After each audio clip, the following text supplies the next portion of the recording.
வரைக்கும் அப்படியே உட்கார்ந்தாங்களே, அவங்களே சாப்பாடு எடுத்துட்டு வந்தாங்க, அவங்களே பஸ் எடுத்துட்டு வந்தாங்க.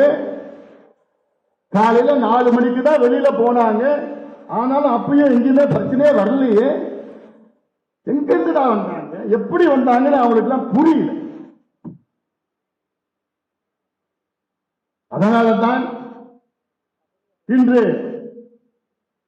இதை எப்படியாவது பலவீனப்படுத்த வேண்டும், நாம் கட்சியை பலவீனப்படுத்த வேண்டும், நம் சமுதாயத்தை பலவீனப்படுத்த வேண்டும் என்ற நோக்கம் திமுகவுக்கு இருக்கிறது. காரணம், அந்த மாநாட்டிலே நான் பேசிய பேச்சு உங்களுக்கு தெரியும். வன்னிய சமுதாயத்துக்கு துரோகம் செய்தது திமுக என்று பகிரங்கமாக குற்றச்சாட்டு நான் வைத்தேன். இந்த தேர்தலில் ஒரே ஒரு வன்னியர் கூட திமுகவுக்கு வாக்களிக்க கூடாது என்று அந்த தேர்தல் அந்த மாநாட்டிலே நான் பேசினேன். காரணம், இந்த சமுதாயத்திற்கு திமுக செய்த மிகப்பெரிய துரோகம். 4 மாதம் நம்ப வைத்து கழுத்தறுத்து விட்டது திமுக. சமுதாயத்தையும் ஐயாவையும் சமுதாயத்தையும் கட்சியையும் நம்ப வைத்து 4 ஆண்டு காலம் நம்ப வைத்து நான் இந்த சமுதாயத்துக்கு இடஒதுக்கீடு தருகிறேன் என்று எத்தனை முறை சட்டமன்றத்துக்கு உள்ளேயும் போய் சொல்றார், வெளியிலையும் போய் எத்தனையோ முறை சந்தித்தோம். அப்போ ஒவ்வொரு முறையும் ஐயாவையும் என்னையும் பார்த்து நிச்சயமாக நான் செய்கிறேன். ஏன் உங்களால செய்ய முடியல? யார் தடுக்கிறா? உங்களுக்கு அதிகாரம் நீங்க தானே வச்சிருக்கீங்க. முதலமைச்சர் அதிகாரம் நீங்க வச்சிருக்கீங்க. எல்லா அதிகாரமும் உங்ககிட்ட இருக்கு. பேக்வர்ட் கிளாஸ் கமிஷன் அந்த அதிகாரமும் உங்ககிட்ட இருக்கு. எத்தனை முறை நாங்க போய் பார்த்தோம், பார்த்து ஏமாத்திட்டாங்க. சரி, முதல்ல நாங்க பார்க்கிறப்போ எங்களால முடியலன்னா சொல்லிட்டு போக வேண்டியது. நாங்க வேற விதமா போராட்டம் அதை பண்ணிட்டு இருப்போமே. ஆனா நான் செய்யறேன், கொடுக்கிறோம் நம்ப வச்சு உச்ச நீதிமன்றம் தீர்ப்பு கொடுத்து என்ன கொடுத்தாங்க? தமிழ்நாட்டில் வன்னியர்களுக்கு உள்ஒதுக்கீடு கொடுக்க தடை இல்லைன்னு சொல்லிவிட்டாங்க. தரவுகளை சேகரித்து கொடுங்கன்னு சொல்லிட்டாங்க. அந்த தரவுகள் என்ன அமெரிக்காவில் இருக்குது, இல்ல சைனாவில் இருக்கா? தமிழ்நாட்டில் உங்க கம்ப்யூட்டர்ல தான் இருக்குது. ஒரு தட்னா கம்ப்யூட்டர்ல ஒரே நாள்ல அந்த டேட்டா எடுக்க முடியும். அந்த டேட்டா எடுத்து நியாயப்படுத்தி நீங்க இடஒதுக்கீடு கொடுத்துட்டு போகலாம். நாங்க கேட்கறது வன்னியருக்கு மட்டுமா கேட்கிறோம்? வன்னியர்கள் போன்று எத்தனையோ சமுதாயங்கள் இருக்கின்றார்கள்.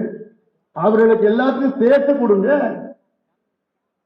பட்டியலின மக்களுக்கும் இன்னும் கூடுதலா 2 விழுக்காடு கொடுங்க.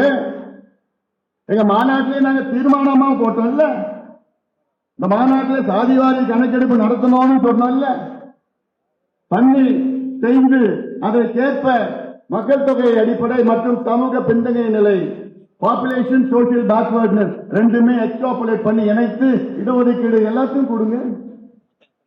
கேட்டோம், இல்ல, ஏமாத்திட்டாங்க. இப்போ இந்த மாநாட்ட கூட்டம் பார்த்துட்டு ஸ்டாலின் அவர்களுக்கு பயம் வந்துடுச்சு. தமிழ்நாட்டில் அடுத்த வருகின்ற தேர்தலில் ஒட்டுமொத்த வன்னிய சமுதாயம் திமுகவுக்கு ஓட்டு போட மாட்டாங்கன்னு முடிவாயிடுச்சு.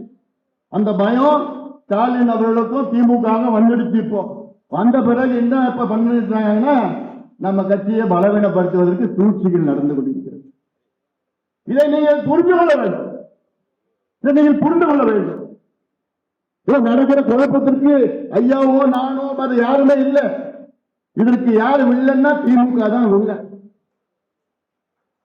நம்மளை போட்டு தப்பான செய்தி, தவறான செய்தி, இவங்க இங்க பண்ணிட்டாங்க, அப்படி வாங்கிட்டாங்க, அப்படி பண்ணிட்டாங்க, இப்படி பண்ணிட்டாங்கன்னு இவங்க சமூக ஊடகத்தில் வச்சுக்கிட்டு நேரடியாக எப்படி செய்தி அவங்களுக்கு வேண்டியவங்க தொலைக்காட்சியில் அவ்வளவு பேர் இருக்கிறாங்க. தினம் இது போன்ற விவாதங்கள் நடந்துட்டு இருக்கு. அதுல என்ன பண்ணிட்டாங்க? நம்ம கட்சியிலையும் சில சூழ்ச்சியாளர்கள் இருக்கின்றார்கள். அது யாருன்னு கொஞ்சம் நாள்ல தெரிய போது நானும் சொல்றேன். பொறுமையா இருக்கு. அவர் மூலமாக குழப்பங்கள் ஏற்படுத்துகின்ற ஒரு சூழல். திமுகவால நேரடியாக களத்தில் அவங்களால நம்ம சந்திக்க முடியாது. அந்த தைரியம் திமுகவுக்கு இல்லை. எப்படியாவது திமுக அடுத்த ஆண்டு ஆட்சிக்கு வந்துடணும். அதற்கு எந்தெந்த கட்சி எதிரில் யார் இருக்காங்களோ எப்படியாவது உடைக்கணும், பிளவணும், குழப்பம் பண்ணணும், அந்த எண்ணத்துல தான் இப்ப நடவடிக்கைகளை இறங்கியிருக்கிறாங்க. இது வெற்றி பெறாது. இது எல்லாம் உடைத்து எறும்போம்.